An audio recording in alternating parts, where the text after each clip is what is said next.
Assalamualaikum warahmatullahi wabarakatuh. Perkenalkan, kami dari kelompok 8 yang beranggotakan 1. Kusuma Wardani Muin dengan NIM 120160048, 2. Cindy Yusita dengan NIM 120160058, 3. Siti Khadijah dengan NIM 120160072, 4. Rahma Anis Watul Hasanah dengan NIM 120160078, dan 5. Nurul Jannah dengan NIM 120160094. Pada mata kuliah riset operasi dengan dosen pengampu yaitu Bapak Ahmad Suryadi Nasution, MSI.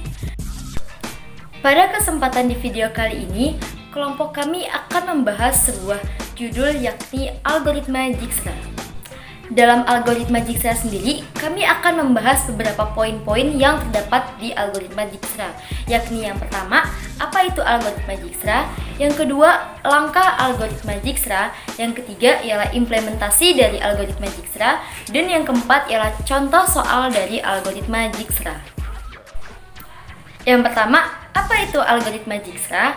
Algoritma Dijkstra adalah salah satu algoritma yang sering digunakan untuk memecahkan masalah search problem.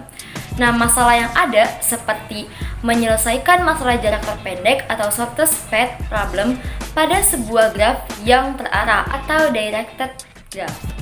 Algoritma Dijkstra sendiri menggunakan prinsip yang hampir sama dengan algoritma greedy, di mana dimulai dari titik pertama dan akan ke titik selanjutnya yang terhubung untuk sampai ke tujuan. Langkah algoritma Dijkstra. 1. Membuat daftar jarak, daftar vertex sebelumnya, daftar vertex yang telah dikunjungi, dan daftar vertex saat ini. 2.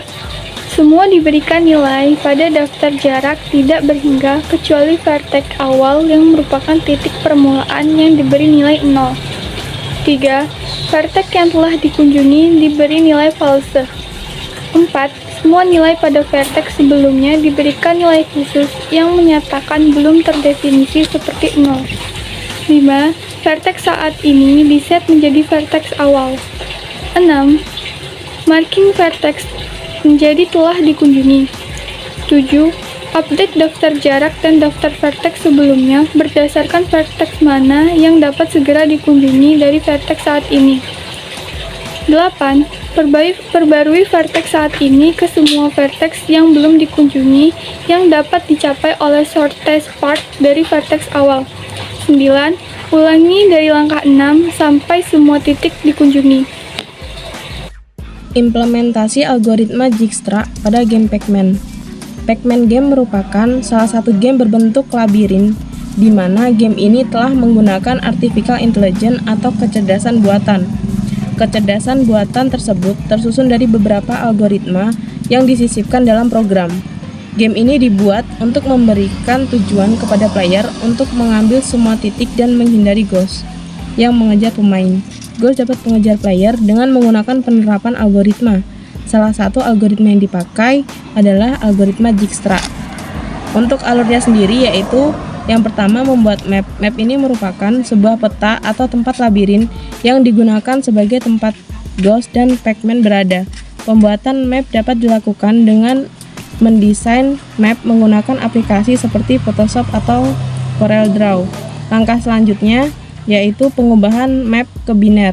Pengubahan dilakukan setelah membuat map dan menentukan siku putaran seperti siku A, B, C, dan seterusnya dari map yang kita desain. Lagi kita ubah ke biner dengan angka 0 dan 1, di mana angka 1 berarti dapat dilalui atau jalur untuk jalan, sedangkan untuk 0 sebaliknya. Untuk tahap selanjutnya yaitu penempatan ghost dan Pac-Man di tempat awal atau di titik 0. Penempatan bisa ditaruh dimanapun asal masih berada di dalam map.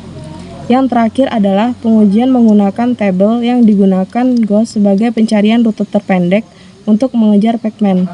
Berikut beberapa role algoritma Dijkstra yang digunakan untuk menyelesaikan masalah rute terpendek tersebut. Untuk yang pertama, titik awal bernilai 0. Untuk yang kedua, titik lainnya sama dengan tidak diketahui atau tak terhingga. Untuk yang ketiga, pilih titik dengan jarak paling optimal dari titik awal. Untuk yang keempat, titik peluang dekat yang belum dikunjungi pada titik terakhir, kita lakukan perhitungan untuk menentukan jaraknya dari titik awal. Untuk yang kelima, jika jarak yang dihitung lebih kecil dari jarak yang sudah diketahui, maka paling dekat adalah dari titik yang baru kita hitung. Untuk yang keenam, lalu kita update titik sebelumnya dengan titik yang baru. Untuk yang ketujuh, jika sudah selesai pada titik akhir yang sudah optimal, kita masukkan ke daftar visited agar tidak dilakukan perhitungan lagi. Untuk kesimpulan, yang pertama, algoritma Dijkstra hampir sama dengan algoritma Grady, di mana dia akan mencocokkan satu node dengan node lainnya. Untuk yang kedua, dibutuhkan analisis dan juga perhitungan matematika untuk memecahkan masalah rute terpendek tersebut yang akan diimplementasikan ke dalam game Pac-Man. Selanjutnya, contoh soal algoritma Dijkstra. Tentukan jarak terpendek dari A ke J menggunakan algoritma Dijkstra. Berikut langkah-langkah untuk menentukan jarak terpendek dari A ke J dengan menggunakan algoritma Dijkstra.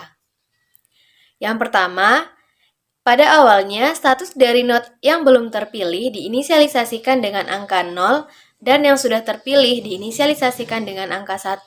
Dimulai dari node A2. Lalu yang kedua, yaitu tentukan bobot dari node yang langsung berhubungan dengan node sumber, yaitu node A.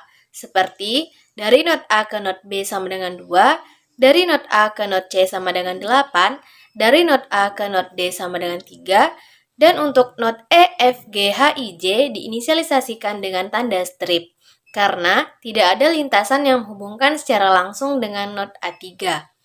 Kemudian yang ketiga, yaitu predecessor atau node sumber dari node A, B, C, D adalah A, karena jarak dihitung dari node A, sehingga node A disebut predecessor atau node sumber. Sedangkan untuk node F, G, H, I, J diinisialisasikan dengan tanda strip, dikarenakan tidak ada lintasan yang langsung menghubungkan dari node A, sehingga jarak tidak ada. Sehingga didapatkanlah hasil tabel iterasi Dijkstra berikut. Dengan iterasi pertamanya yaitu node A dengan statusnya yaitu 1. Kemudian untuk node B sampai ke node J itu dilambangkan dengan 0 karena dimulainya dari node A. Kemudian untuk bobotnya sendiri untuk node A itu belum ada karena dimulai dari node A.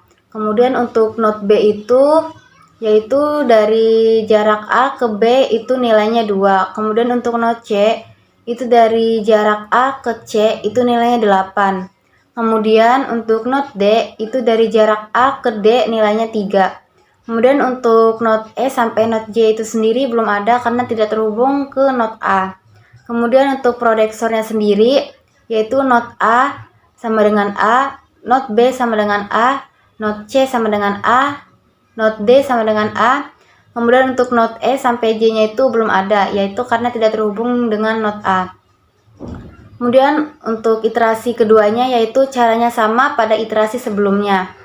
Nah, sehingga iterasi atau program itu akan berhenti karena semua node itu sudah terpilih, yaitu berhenti di iterasi ke-10.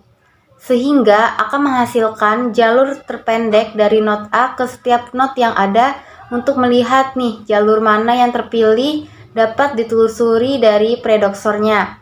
Sehingga didapatkanlah hasilnya yaitu dari node A ke node B melalui jarak A ke B itu nilainya 2.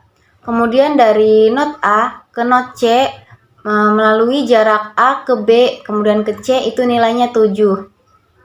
Selanjutnya node A ke node D itu melalui jarak A ke D itu nilainya 3. Kemudian untuk node A ke node E itu melalui jarak A ke B kemudian ke E itu nilainya 4. Kemudian node A ke node F itu melalui jarak A ke B ke E kemudian ke F itu nilainya 13. Kemudian untuk node A ke node G itu melalui jarak A ke B kemudian ke G itu nilainya 6.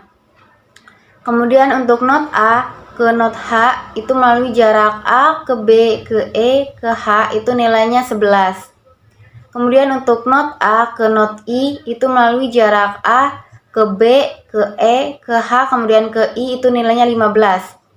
sehingga didapatkanlah jarak terpendek dari A ke J, yaitu melalui jalur ke A, ke B, ke E, kemudian ke J itu dengan nilainya 9. Baiklah, sekian video dari kelompok kami yang membahas mengenai algoritma Dijkstra.